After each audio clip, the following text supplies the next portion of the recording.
So it's finally that day. Today is iPhone release day, and today we're looking at the black titanium iPhone 15 Pro Max in 256 gigabytes. So without further ado, let's get into the packaging.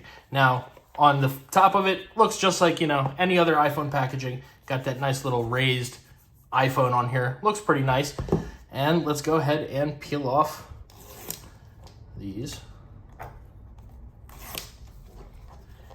Let's take a look at the iPhone. So the first thing you're greeted with right there is your phone. Now, it's looking very good. I really like what they did with the camera lenses. I can already notice that that's different, but let's put that to the side and see what we get in the box. Now, inside you do get your USB Type-C to USB Type-C braided cable. Now, finally, Apple, can we say finally?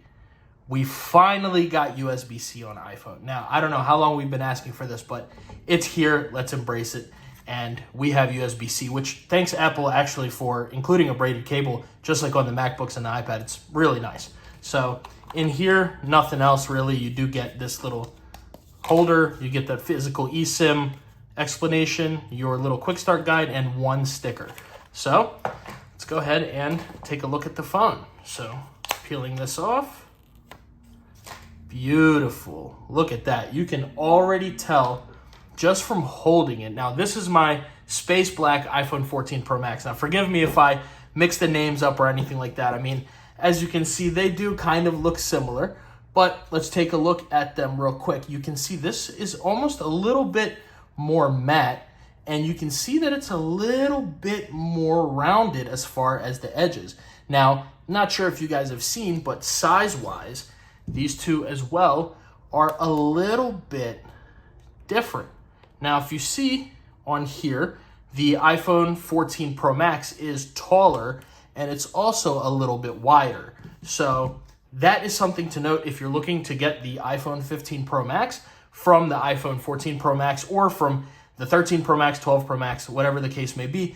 This one's a little smaller, so it feels a lot better in the hand. I mean, I haven't even turned it on yet, and just holding it from a naked iPhone that way to one this way, I can already feel that these corners right here are going to be a lot smoother. When it's in my hand, it's a lot smoother. And then there's that action button, which I'm really excited to test out. Now, moving along to what they look like together on the back of the phone, if you can kind of see, they made the camera a little bit of a different color. Around the edges here, you can also see that sort of black titanium color going around, whereas here the cameras are a little bit more deeper black, so they don't necessarily match as closely to the back of the phone as on the 15 Pro Max they do. And let's go ahead and take a look around the rest of the phone while we're here. So on the top, obviously it's closed. On the left-hand side, you do have now this new action button, your volume up, volume down, this nice, beautiful, soft, very good feeling titanium. On the bottom, you get your microphone and your USB Type-C port. And on the right-hand side, you get that 5G millimeter wave antenna and the power button. So I'm gonna go ahead and get this set up. This has been the unboxing of the iPhone 15 Pro Max. I hope you guys do enjoy it. Here's another look at the two phones together. See if you can figure out which one is which. This is the 15 Pro Max. This is the 14 Pro Max. Thank you guys so much for watching. Stay tuned for so many accessories for the iPhone 15 Pro Max, and we're going to be having accessories for the iPhone 15 Plus as well. I do have a pink iPhone 15 Plus for my wife, so stay tuned. We've got a bunch of videos, bunch of accessories coming for the channel. Thank you guys so much for watching, and I'll see you in the next video.